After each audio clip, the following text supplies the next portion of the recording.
محمد صلى الله عليه وسلم وعلى آله وصحبه أجمعين إلى حضرة جميع الأنبياء والمرسلين عليهم الصلاة والسلام إلى حضرة جميع العلماء والأولياء والصالحين ثم إلى أرواح أمهات المؤمنين سيدتنا خديجة الكبرى وسيدتنا عائشة الرضا وإلى بنت الرسول سيدتنا فاطمة الزهراء البتول وإلى روح سيدنا الحسن وإلى روح سيدنا الحسين ثم إلى روح الإمام المشارق والمغارب أسد الله الغالب سيدنا علي بن أبي طالب كرم الله وجهه ثم إلى روح سيدنا المهاجر إلى الله أحمد بن عيسى وابنه عبيد الله وإلى روح سيدنا الأستاذ الأعظم الفقيه المقدم محمد بن علي بعلوي وأصولهم وفروعهم وجميع ساداتنا علي بعلوي أجمعين وكافة أهل تاريم وسيون ثم إلى روح صاحب راتب القطب الإرشاد ووصل العباد والبلاد سيدنا الإمام الحبيب عبد الله بن علوي بن محمد الحداد وخصوصا إلى مؤلف هذا الكتاب سيدنا الإمام أبي زكريا يحيى بن شرف النووي وأصولهم وفروعهم أن الله يعلي درجاتهم في الجنة ويكثر مثوبتهم ويضاعف حسناتهم ويحفظنا بجاههم ويعيد علينا من بركاتهم وأسرارهم وأنوارهم وعلومهم ونفحاتهم في الدين والدنيا والآخرة ثم إلى أرواح جميع أهل القبور من المسلمين والمسلمات والمؤمنين والمؤمنات من مشارق الأرض إلى مغاربها برها وبحرها خصوصا إلى أرواح آبائنا وأمهاتنا وإخواننا وأخواتنا وأجدادنا وجداتنا وأساتذتنا ومشايخنا أن الله يغفر لهم ويرحمهم ويسكنهم الجنة برحمته أوصل اللهم ثواب ذلك منا إليهم ثم إلى حضرة سيدنا الإمام الحافظ المسنين الحبيب عمر بن محمد بن سالم بن حفيظ ابن الشيخ أبي بكر بن سالم وسيدنا الوالد أبويا الأستاذ الحبيب حامد النجيب بن محمد بن حامد ابن الشيخ أبي بكر بن سالم وتلميذهما سيد الوالد المربي الروحي أبويا الحبيب محمد شكري بن علي بن شهاب وإلى حضرة والدينا وعلى هذه النية كل نية صالحة مقبولة وإلى حضرة النبي سيدنا ومولانا محمد صلى الله عليه وسلم بسر الفاتحة. أعوذ بالله من الشيطان الرجيم بسم الله الرحمن الرحيم الحمد لله رب العالمين الرحمن الرحيم مالك يوم الدين إياك نعبد وإياك نستعين اهدنا الصراط المستقيم صراط الذين أنعمت عليهم غير المغضوب عليهم ولا الضالين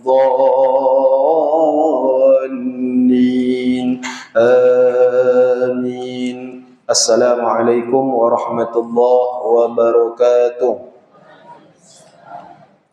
الحمد لله رب العالمين الحمد لله نحمده ونستعينه ونستغفره ونعوذ بالله من شرور أنفسنا ومن سيئات أعمالنا من يهد الله فلا مضل له ومن يضلل فلا هادي له أشهد أن لا إله إلا الله وحده لا شريك له وأشهد أن سيدنا محمدا عبده ورسوله لا نبي بعده اللهم صل وسلم على سيدنا محمد مفتاح باب رحمة الله عدد ما في علم الله صلاة وسلاما دائمين بدوام ملك الله وعلى آله وصحبه ومن والاه ولا حول ولا قوة إلا بالله سبحانك لا علم لنا إلا ما علمتنا إنك أنت العليم الحكيم رب اشرح لي صدري ويسر لي أمري واحلل عقدة من لساني يفقه قولي أما بعد.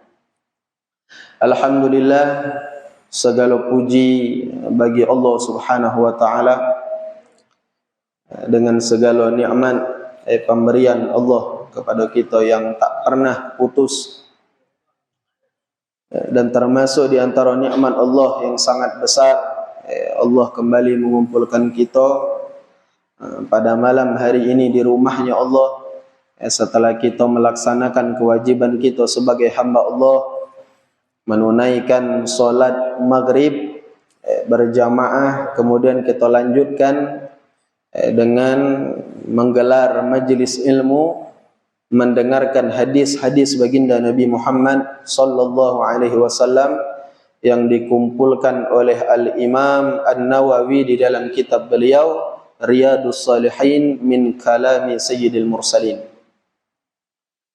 Mudah-mudahan sebagaimana Allah Subhanahu wa taala telah memuliakan kita, telah memanjakan telinga kita dengan mendengar hadis-hadis baginda Nabi Muhammad sallallahu alaihi wasallam.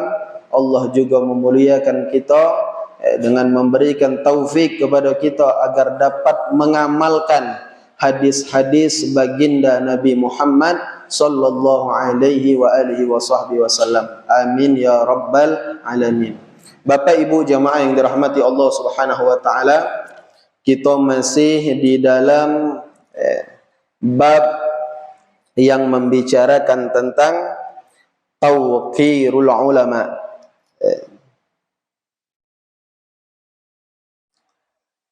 Menghormati ulama, menghormati orang-orang yang berilmu, wal kibar, dan juga menghormati orang-orang yang sudah tua, orang-orang yang sepuh, wa ahlul fadl, dan juga menghormati orang-orang yang memiliki keutamaan, memiliki kelebihan, wa taqdimihim ala ghairihim, dan mendahulukan mereka dibandingkan dengan orang-orang yang lain. Dalam pertemuan sebelumnya kita sudah membahas perihal bagaimana petunjuk yang diberikan oleh Nabi Muhammad sallallahu alaihi wasallam di dalam hal memilih imam. Dan ini bukan baik sebenarnya dalam konteks kita mencari imam solat, termasuk juga nyari pemimpin di tengah-tengah kita, ya pakai yang kemarin petunjuk dari Nabi Muhammad sallallahu alaihi wasallam. Cari yang paling mengerti kitabullah dan seterusnya. Nah, sekarang kita lanjutkan membaca kitab Riyadhus Shalihin ini. Sekarang kita masuk kepada hadis yang kelima. Bismillahirrahmanirrahim. Wa an Jabirin radhiyallahu anhu anna an-nabiy sallallahu alaihi wasallam kana yajma'u bainar rajulain min qatla Uhudin, yakni fil qabri, thumma yaqul ayyuhuma aktsaru akhdan lil Qur'an, fa idza ushira ila ahadihima qaddamahu fil lahad, rawahul Bukhari. Jadi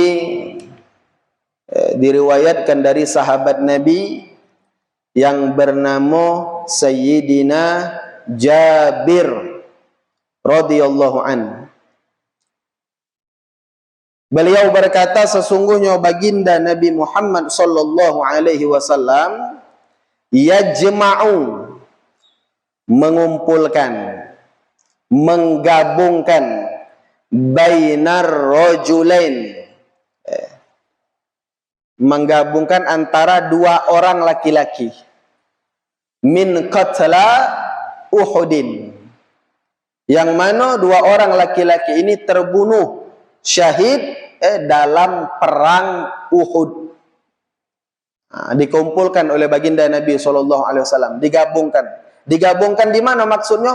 Fil qabri, di dalam kubur, ngedok lubang, seko, tapi ditunggalkan dua jenazah di situ.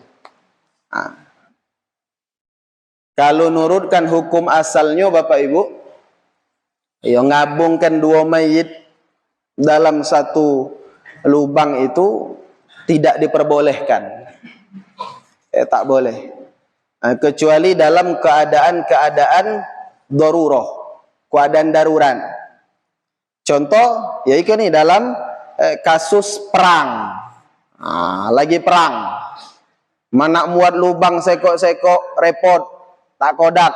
Atau dalam misalnya bencana alam pecah dulu di Aceh, ada yang apa namanya, tsunami, ngoborkan mayit itu kan, dikerok langsung, makai alat itu, besar, dibuat lubang besar, dimasukkan mayit di situ. Nak muat lubang sekok-sekok, bukan omongan, tak sudah lagi gawe, banyak. Termasuk kemarin ketika corona itu, ketika covid itu, Cara nguburkan itu kadang dibuat dalam satu lubang itu dibuat besar, beberapa mayit dimasukkan di situ.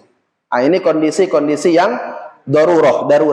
Termasuk apa yang dilakukan oleh baginda Nabi Muhammad SAW di dalam sebuah peperangan yang terkenal dengan perang Uhud. Perang Uhud ini adalah perang yang terjadi di tahun ketiga Hijriyah. Tahun ketiga daripada hijrah Nabi Muhammad sallallahu alaihi wasallam, yaitu di bulan Syawal. Sebelum perang Uhud itu terjadi perang yang sangat hebat, yang terkenal, yaitu perang Badar. Perang Badar itu terjadi di bulan Ramadan.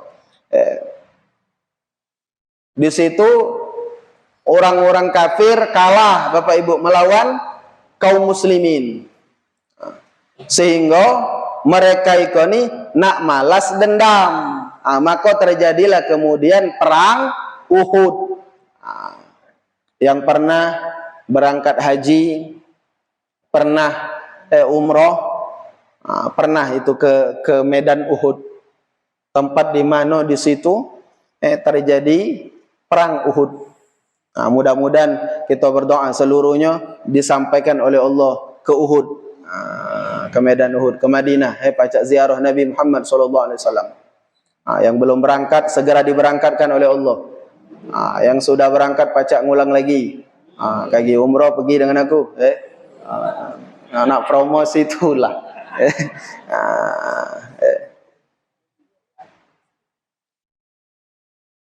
Jadi perang Uhud, di situ baginda Nabi Muhammad SAW sebelum perang, Bapak Ibu, kita ceritakan dikit tentang perang Uhud sebelum bahas hadis ini. Nabi ngajak para sahabat rapat musyawarah. Nabi minta pendapat mereka, bak mano sebagusnya kita ngadapi orang-orang kafir ini. Uji Nabi, kita nunggu, ditawarkan Nabi dua pilihan. Kita nunggu baik di dalam kota Madinah, kita tunggu musuh itu, atau kita adang di luar. Kita adang di luar. Langsung kita adang mereka di tempat yang kita kenal dengan Jabal Uhud itu. Kita adang di situ. Sebelum mereka masuk Madinah. Nah, Nabi Muhammad SAW sebenarnya beliau punya pendapat seorang sudah. Kata Nabi, lebih baik kita nunggu di dalam kota. Kita nunggu di dalam di Madinah baik. Tak usah kita sambut mereka di luar, kita adang tak usah. Tapi Nabi Muhammad SAW, Bapak Ibu, orang yang bijaksana. Walaupun Nabi itu manusia paling pintar, tak naruh lagi yang lebih pintar mucui Nabi Muhammad SAW. Apalagi sudah dipertegas oleh Allah di dalam Al-Quranul Karim, wa ma yantiqu 'anil hawa in huwa illa wahyu yuha. Nabi itu tak ada Nabi berucap kecuali wahyu. Kalau Nabi lah ngomong tuh, itu petunjuk dari Allah Subhanahu wa taala, dan Allah yang paling tahu. Tapi ngobak itu Bapak Ibu, Nabi nawarkan, nak bak mano kendak kamu bagusnya. Akhirnya setelah musyawarah, banyak yang milih kita adang di luar. Sebelum mereka masuk Madinah, kita adang lah. Nabi Bapak Ibu dengan kebijaksanaan beliau, karena ikut pilihan orang banyak, nuru. Ini pelajaran pertama dari perang Uhud. Nabi itu tak ada keras tak ngeronado itu. Padahal Nabi itu paling pintar. Nabi pacak baik je Nabi. Pokoknya kita baik kok. Nurut galo sahabat. Ngapa Nabi kau ni? Tapi bukan itu yang dilakukan oleh Nabi Muhammad. Mana pendapat orang banyak, itu yang dimilui. Cuma ada kadang manusia. Ya bukan di Tanjung Pinang. Kamu lalu nak nyakat Tanjung Atap. Sehingga keras, nak kendaknya itulah. Nabi bahaya yang paling tahu, paling pintar, akal beliau paling sempurna, paling dekat dengan Allah. Ya tak ada keras model itu. Sehingga nak kendaknya itulah. Keras sehingga. Pokoknya dia paling terti, paling pintar, paling pakam, nak menang dia itulah. Jeri Bapak Ibu ngadui orang model itu. Nah, ini jadi baginda Nabi SAW. Nah, jadi balik ke cerita tadi, akhirnya sepakat kita adang mereka di luar kota Madinah. Nah, Nabi sebenarnya lah nunjuk perintah uji Nabi, beliau ini nempatkan beberapa satu pasukan pemanah. Jadi uji Nabi, kamu mantap-mantap di bukit itu. Nah, kalau kita ke Uhud, itu ada bukit Bapak Ibu namanya Jabal Rumah. Nah, di situ bukit pemanah artinya. Nabi memposisikan pasukan pemanah di bukit itu. Nah, uji Nabi, apapun yang terjadi, kaum muslimin nak menang, nak kalah, sehingga kamu mantap-mantap di atas itu. Tak usah nyawa apapun yang terjadi. Oh, yo nurut. Perang, terjadilah perang. Baik itu terjadi perang, menang. Orang Islam menang, Bapak Ibu rahimakumullah. Waktu itu jumlah tentara kaum kafir itu 3.000 melawan kaum muslimin yang berjumlah 700. Asalnya 1.000 jumlah pasukan kaum muslimin. 300 mundur di tengah jalan. Mundur itu orang-orang munafik. Sisa 700 tadi. Inilah menang. Lah mundur ke belakang tadi. Orang-orang kafir ini. Baik itu melihat orang kafir itulah berlari, pecah anak menang. Adalah orang-orang yang di atas bukit tadi, yang uji Nabi tak usah apapun keadaan yang terjadi, tak usah nyawa. Mantap-mantap di sekolah, rombongan pemanah tadi. Tegiur, melihat ghanimah, melihat harta rampasan. Belamburan, reto orang kafir di medan perang itu. Oh, iyalah kalau tomak gila reto tu omongan Nabi lagi tak boleh didengarkan. Uji seorang, oh tak usah, kita kan uji Nabi, mantap-mantap apapun yang terjadi. Oh, dikira menang. Ya, wow, sehingga itulah Bapak Ibu, galak keras kepala itu. Nabi Nabi ngomong tak ndak nurut. Jadi tak usah heran zaman Mbak Kuari diomongi kiai, diomongi ustaz, tak ndak singut nak kendaknya itulah. Nabi bae aduh. Yang tak dengarkan Nabi aduh. Ini terjadi. Akhirnya turun. Beberapa orang itu turun nak ngambil reto tadi. Kaum kafir kala mundur. Lah kalah sudah. Tiba-tiba bak itu melihat pasukan pemanah itu turun. Khalid bin Walid yang saat itu masih kafir. Kaki Khalid bin Walid ini masuk Islam. Luar biasa, panglima Islam yang sangat terkenal. Bahkan dijuluki Saifullah. Pedangnya Allah. Ada nama Saiful. Iya. Saiful. Pedang artinya. Mati Saiful. Saiful itu pedang artinya. Saifullah pedang Allah. Melihat Khalid bin Walid celah ini. Itulah ditinggalkan oleh pasukan pemanah. Akhirnya dia ngajak beberapa orang mutar. Kalau kita ke Uhud, itu ada peta Bapak Ibu, dilihatkan peristiwa bak mana terjadinya perang Uhud itu. Sayyidina Khalid datang dari mana, ada peta besar di Uhud itu. Dia mutar arah, dipukulnya dari belakang, pontang-panting pasukan kaum muslimin. Bahkan baginda Nabi Muhammad SAW, gigi beliau sampai patah, berdarah. Bahkan terdengar isu, menyebar isu di kalangan sahabat, Nabi syahid, Nabi wafat. Panik galau. Gara-gara ngapa? Lewo beberapa orang tomak reto tadi. Dia setelah menang oleh tak ndak nurut, akhirnya kalah. Di situ luar biasa. Keadaan kaum muslimin 70 orang syahid meninggal di situ.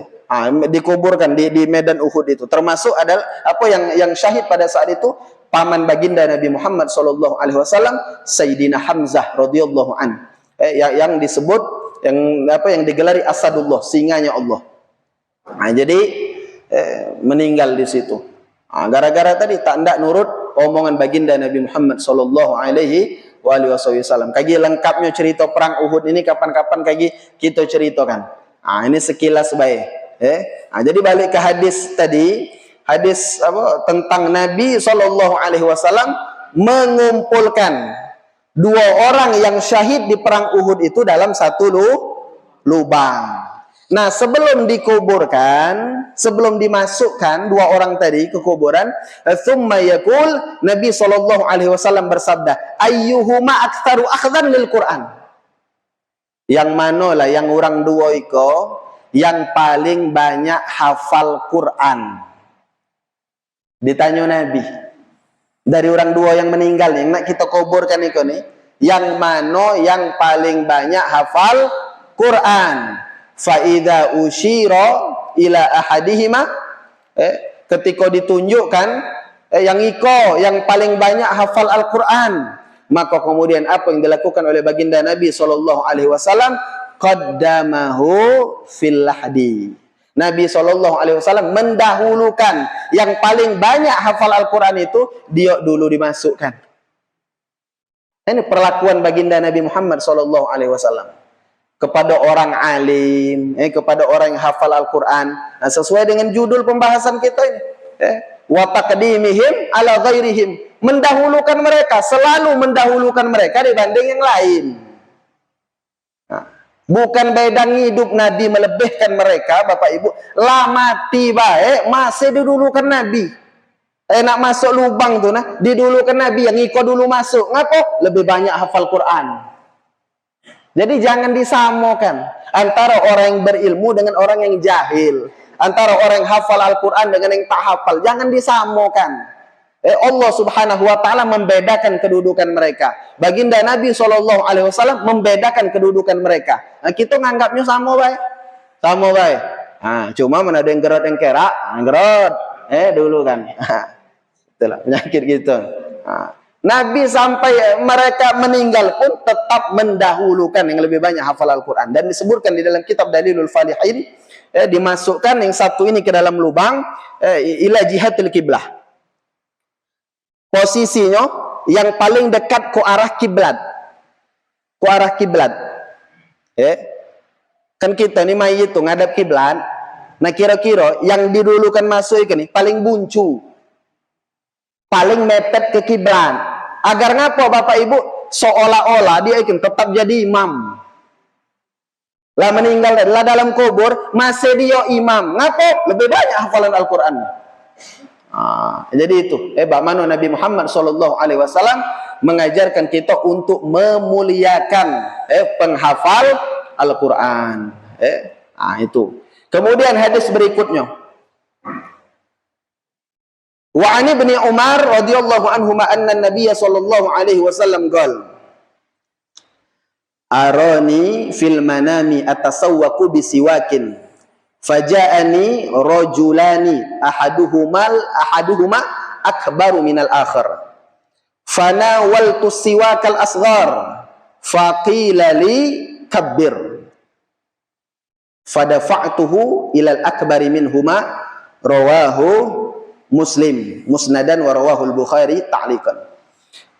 Jadi diriwayatkan dari Sayyidina Abdullah bin Umar, anaknya Sayyidina Umar ibn al-Khattab radhiyallahu anhuma. Jadi beliau meriwayatkan bahwa baginda Nabi SAW bersabda arani fil manami. Aku melihat, kata Nabi SAW, fil manami, di dalam tidur. Berarti Nabi bermimpi. Nabi kini bermimpi atasawwaqu bisiwakin. Mimpi Nabi itu beliau SAW lagi bersiwak.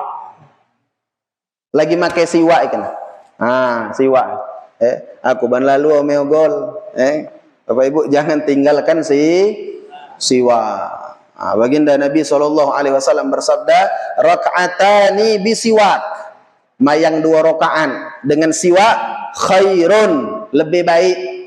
Bukan sama, lebih baik, lebih pakam 2 rakaat dengan siwak dibandingkan min sab'ina raka'atan bi ghairi siwak, dibandingkan dengan 70 rakaat tanpa siwak. Ada 2 orang. Ngapa? Mayang misalnya. Sekok mayang 2 rakaat ya. Tapi bersiwak. Di sampingnya ada yang mayang 70 rakaat. 70 rakaat tapi tak bersiwak.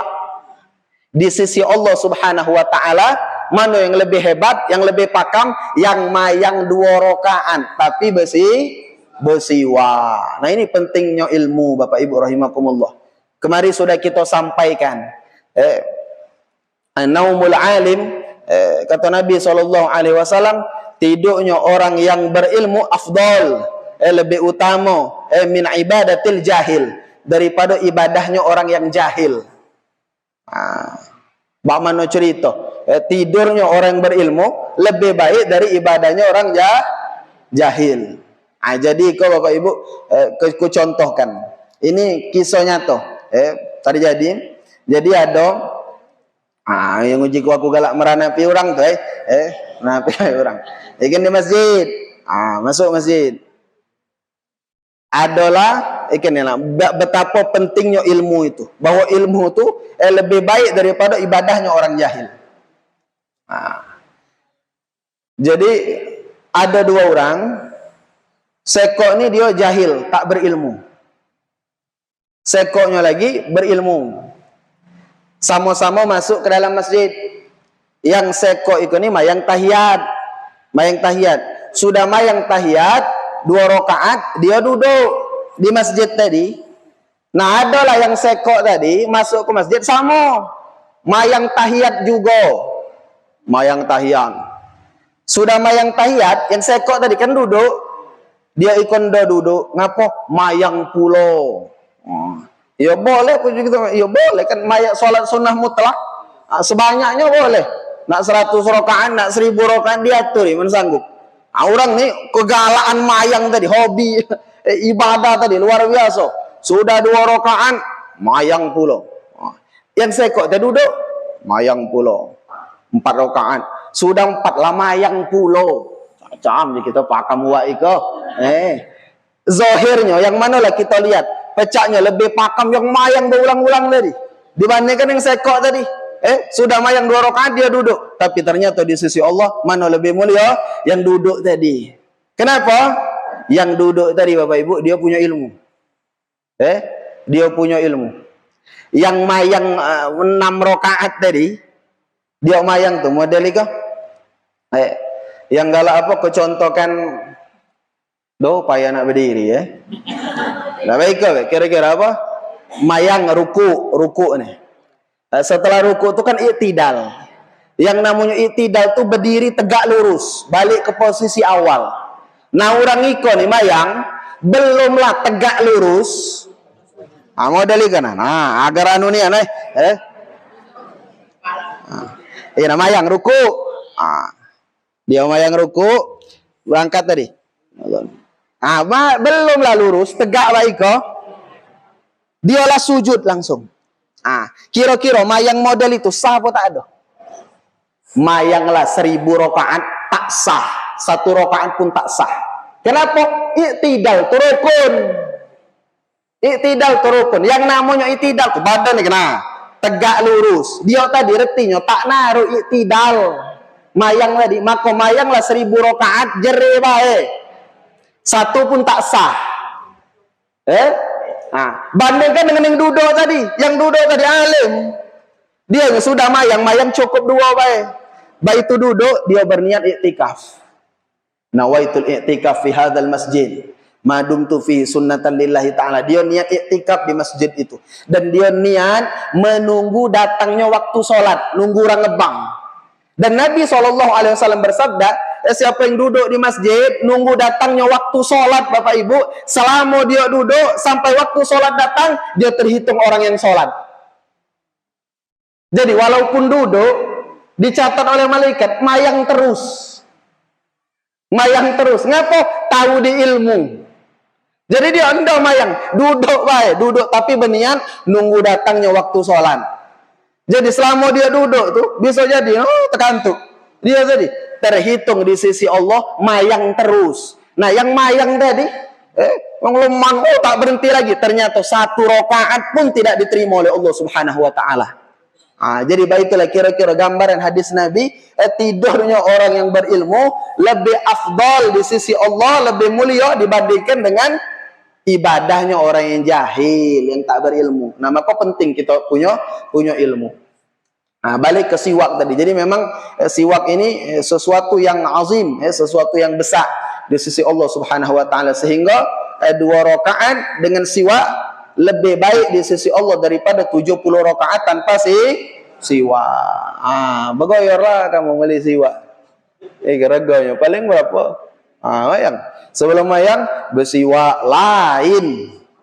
Ada orang mayang, orang dua. Aji kamu sama baik can nak bersiwak. Bak mana sama? Sekok uji Nabi lebih afdal daripada 70 rakaat tanpa siwak. Lain. Pakailah, amalkan sunnah Nabi Muhammad sallallahu alaihi wasallam. Dan dalam hadis yang lain tentang siwak ini, baginda Nabi bersabda, as-siwak matharatun lil fami. Siwak itu matharatun lil fami. Siwak itu mensucikan mulut, membersihkan mulut. Itu manfaat siwak. Yang pertama dari segi kebersihan. Yang kedua, mardatun lirabbi. Membuat Allah Subhanahu wa taala ridho kepada kita. Maka di antara amalan yang bisa kita lakukan, ikhtiar Bapak Ibu, usaha kita agar mati husnul khotimah, napa? Galak-galak makan siwak. Siwak ini mardatun lirabbi, menyebabkan Allah Subhanahu wa taala ridho kepada kita. Dan alamat tanda orang itu husnul khotimah disebutkan oleh Allah dalam Al-Qur'anul Karim akhir surah Al-Fajr, ya ayyatuhan nafsul mutmainnah irji'i ila rabbiki radiyatan mardiyah. Tanda orang yang wafat husnul khatimah itu tandanya radiyatan mardiyah. Mereka ridho kepada Allah dan Allah pun ridho kepada mereka. Nah, tadi Nabi nyebut siwak ikoni mardatun lirabbi, membuat Allah Subhanahu wa taala ridho kepada kita. Maka termasuk amalan yang dilakukan di akhir hayat baginda Nabi SAW sebelum wafat, apa yang beliau lakukan? Bersiwak. Bersiwak, Bapak Ibu. Nabi itu ketika nak wafat itu, beliau ada di pangkuan Sayyidatuna Aisyah radhiyallahu anha, di pangkuan istri beliau. Nabi lagi sakit ini. Tiba-tiba masuklah ke rumah itu, ke rumah Sayyidah Aisyah. Dua beradik dengan Sayyidah Aisyah, Sayyidina Abdurrahman ibn Abi Bakar As-Siddiq. Dua beradik dengan Sayyidah Aisyah. Sayyidina Abdurrahman ini dia bawa siwak, ada siwak. Maka begitu Sayyidina Abdurrahman masuk, pandangan mata Nabi ini terus melihat ke arah Sayyidina Abdurrahman. Dilihatnya oleh Sayyidah Aisyah, ngapa Pak Nabi melihat terus ke arah Sayyidina Abdurrahman? Begitu dilihatnya, rupanya Sayyidina Abdurrahman bawa siwak. Maka faham Sayyidah Aisyah, berarti Nabi ini kepengen siwak. Hanya dia ngomong dengan kakaknya itu, minta siwak itu. Diunjuk oleh Sayyidina Abdurrahman, masih keras. Maka kemudian digigit ujungnya oleh Sayyidah Aisyah. Digigit kemudian baru diberikan kepada Nabi Muhammad SAW. Dan inilah kata Sayyidah Aisyah, termasuk yang membuat bangga Sayyidah Aisyah dibandingkan dengan istri-istri Nabi yang lain. Kenapa? Di akhir hayat baginda Nabi, ludahku dan ludah Sayyidina Muhammad SAW bercampur. Lewat apa? Lewat siwak. Lewat siwak. Ini termasuk amalan yang dilakukan oleh Nabi sebelum kewafatan beliau. Maka jangan tinggalkan Bapak Ibu siwak ini. Kira mana Nabi siwak belum? Masih belum. Siwak. Uji Nabi SAW, laula an asyqa ala ummati. Kalau tak ada merepotkan umatku, tak ada merepotkan kita Bapak Ibu, la amartuhum bisiwaki ma'a kulli shalah. Nabi SAW nak memerintahkan kita bersiwak wajib setiap kali nak sembahyang. Hampir diwajibkan Nabi siwak ini, cuma Nabi takut merepotkan kita. Seandainya tidak merepotkan umatku, nak keperintahkan uji Nabi, tiap kali nak sembahyang bersiwak dulu. Kan faedahnya besar. Melilah siwak, nyari rega di mana? Berapa harganya? Di Shopee. Jauh gini di Shopee. Beli di Tanjung Batu banyak yang berjual siwak, banyak di toko-toko minyak itu. Beli siwak. Luar biasa faedahnya Bapak Ibu rahimakumullah. Balik ke cerita tadi. Cerita Nabi bermimpi. Uji baginda Nabi SAW, arani fil manami, aku melihat di dalam tidur atasawwaku bisiwakin. Nabi ini dalam keadaan bersiwak. Lagi tidur itu, bermimpi. Faja'ani rajulani. Maka dalam mimpi itu datanglah dua orang laki-laki. Datang dua orang. Ahaduhuma, satu orang di antara mereka akbar minal akhir. Lebih tua dibandingkan dengan yang sekoknya. Fanawaltus siwakal asghar. Maka kata baginda Nabi SAW dalam mimpi itu, kunjukkan siwakku tadi kepada al-asghar, yang lebih muda. Kan tadi ada orang tua dua di mimpi tadi, yang satu lebih tua dibandingkan dengan yang lain. Nah, siwak itu kata Nabi, kuserahkan kepada yang lebih muda. Fakilali, maka kemudian dikatakan kepadaku, ada suara Bapak Ibu, ada yang ngomong. Disebutkan dalam kitab Dalilul Falihin, satu riwayat menyebutkan bahwa yang ngomong itu Sayyidina Jibril, malaikat Jibril, ngomong kepada Nabi SAW, kabir, tunjukkan ke yang tua, tunjukkan ke yang tua dalam mimpi tadi. Maka kemudian kata Nabi SAW, fadafa'tuhu ilal akbari minhuma, maka kuserahkan siwa itu di dalam mimpi tadi kepada yang lebih tua di antara mereka. Nah, ini lagi-lagi hadis Nabi Muhammad SAW untuk mengutamakan orang tua. Maka yang masih muda Bapak Ibu, pakai amalkan hadis Nabi ini. Lagi antri panggilan nak makan Perancisan, terlihat uak-uak lah tua, diri di depan, amalkan hadis Nabi, ngapa mundur, laju lawak, mendahulukan orang tua. Karena Islam adalah agama yang sangat memuliakan orang tua. Lagi pergi panggilan, orang tua kan nak nyari senderan, jangan baiklah, sender, lemak bersender, bersender.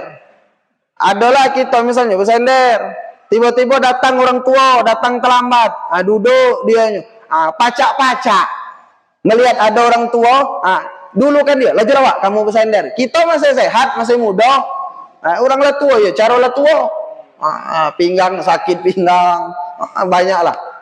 Yang ikut asam urat. Jadi dulu kan orang tua. Ini termasuk ajaran Sayyidina Muhammad sallallahu alaihi wasallam. Memuliakan orang tua. Jadi ada cerita disebutkan di dalam kitab Qami Ut-Tughyan, karangan Syekh Nawawi Al-Bantani. Kitab ini merupakan syarah penjelasan dari kitab Syu'abul Iman, karangan Al-Imam Zainuddin Al-Malibari. Kalau tak salah pernah keceritakan di kamu. Bukan masih lama Sayyidina Ali Bapak Ibu keluar dari rumah, menantu Nabi nak mayang subuh. Nak mayang subuh. Masih terkenang cerita. Lupa? Iya taruh lah. Bukan tak cerita kan jadi benda. Jadi Sayyidina Ali nak pergi ke masjid subuh. Baik itu berjalan, ternyata ada orang tua depannya itu. Cara orang tua Bapak Ibu begoyor berjalan tadi. Cara lah tua. Sayyidina Ali sebenarnya cepat datang ke masjid, tapi beliau teringat ajaran baginda Nabi SAW. Nulukan orang tua. Orang tua itu bareng gawe dulu kan. Maka akhirnya beliau tahan-tahan, tak ndak nului. Uak tua tadi, di belakang. Kenapa yang subuh? Sayyidina Ali terlambat iko. Caknya lah udah orang di masjid tu mayang. Cuma nak nulu masih terkena ngomongan Nabi, muliakan orang tua. Akhirnya sudah berjalan Sayyidina Ali. Pokoknya aku nak nurut omongan Nabi. Tetap berjalan di belakang uak tua tadi. Ternyata Bapak Ibu baik itu sampai ke depan masjid, laju bae uak tadi ke masjid tu lagi dah. Uak tu dia tadi tahan terlambat nak nulukan uak tadi. Kapal uak itu masa depan masjid laju baik. Ya wajar ternyata uak ni Nasrani. Bukan orang Islam, donian mayang. Sayyidina Ali laju ternyata uak tadi. Perasaan Sayyidina Ali lah sudah tu lah orang mayang itu. Lama di jalan tadi, begoyor uak tadi. Baik itu masuk ke masjid, Sayyidina Ali terkejut. Kenapa? Karena baginda Nabi SAW masih ruku. Masih ruku. Ya Sayyidina Ali belum sudah. Belum sudah, akhirnya beliau bercepat, takbiratul ihram, ikut baginda Nabi SAW sholat. Ternyata Bapak Ibu, tanpa sepengetahuan Sayyidina Ali, Nabi rukuk tu lama.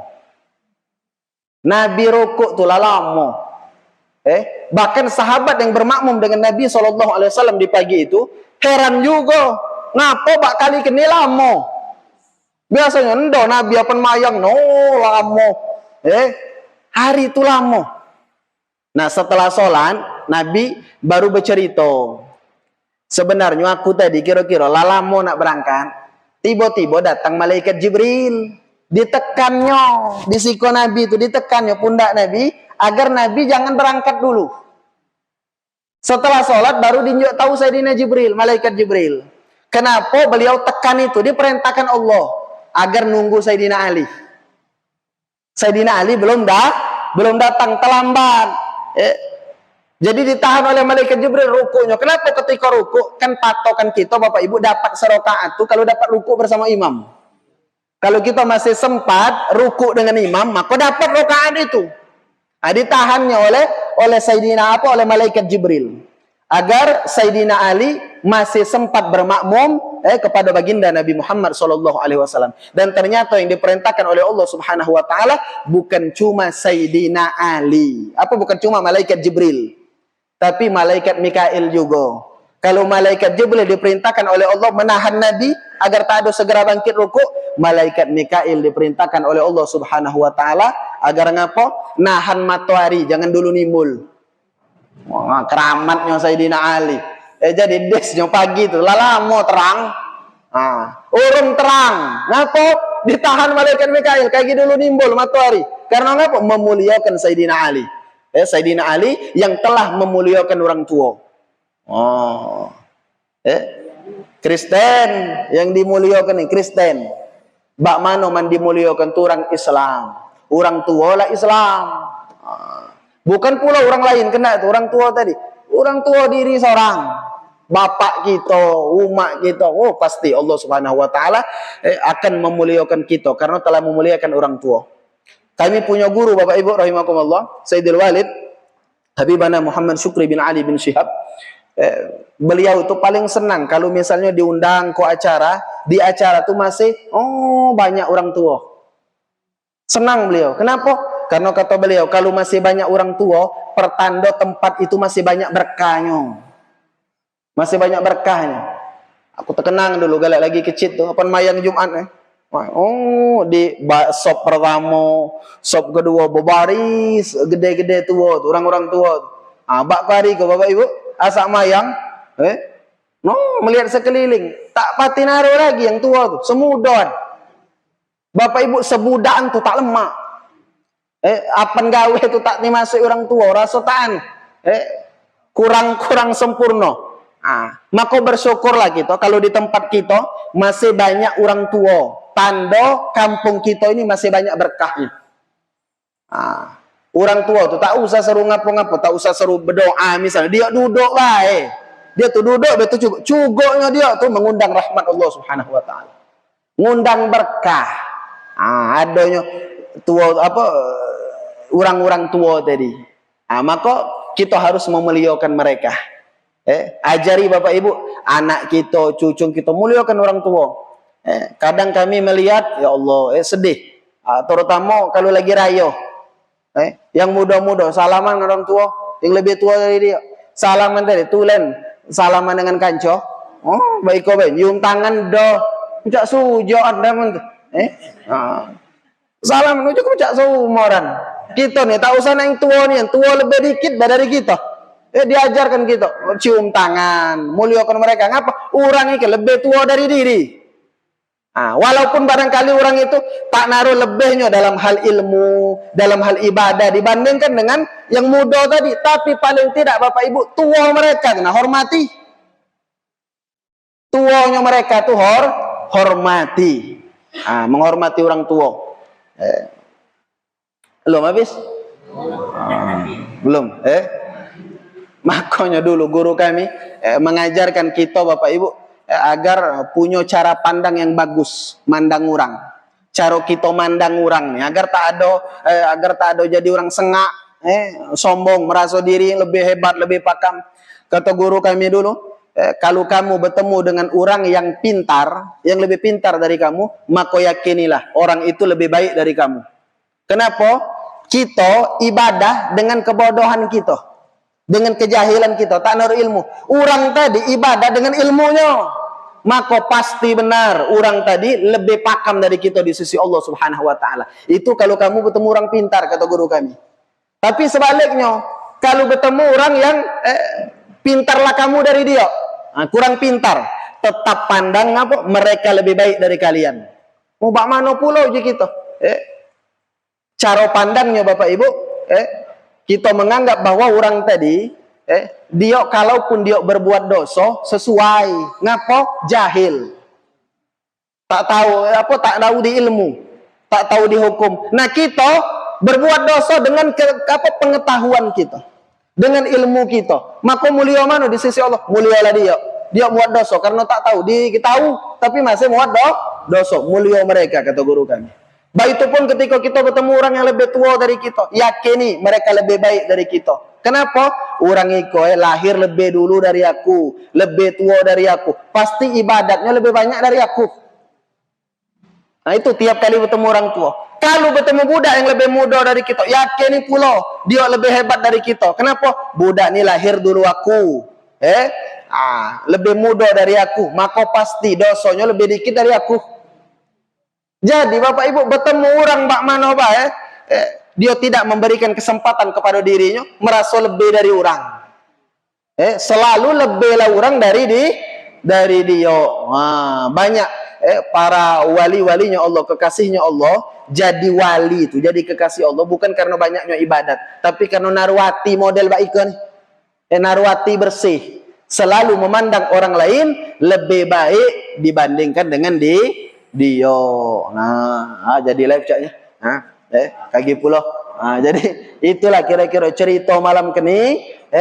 Kita baca dua hadis Nabi Muhammad SAW, bahwa Islam adalah agama yang sangat memuliakan orang tua. Nah, kita berniat mulai malam kini ilmu kena dipakai. Kita muliakan orang-orang tua yang ada di sekitar kita. Amin ya rabbal alamin. Mudah-mudahan Allah memberikan taufik kepada kita. A'udzubillahi minasyaitonir rajim. Bismillahirrahmanirrahim. Alhamdulillahi rabbil alamin. Allahumma shalli wa sallim ala sayyidina Muhammad wa ala alihi wa sahbihi ajma'in. Allahumma ghafir li ummati sayyidina Muhammad. Allahumma arham ummata sayyidina Muhammad. Allahumma astur ummata sayyidina Muhammad. Allahumma ajbur ummata sayyidina Muhammad bihaqqi sayyidina Muhammad wa ali sayyidina Muhammad. Rabbana atina fid dunya hasanah wa fil akhirati hasanah wa qina adzaban nar. Wa sallallahu ala sayyidina Muhammad wa ala alihi wa sahbihi wa sallam. Walhamdulillahi rabbil alamin. Subhanakallahumma wa bihamdika asyhadu an la ilaha illa anta astaghfiruka wa atubu ilaik. Wassalamu alaikum warahmatullahi wabarakatuh.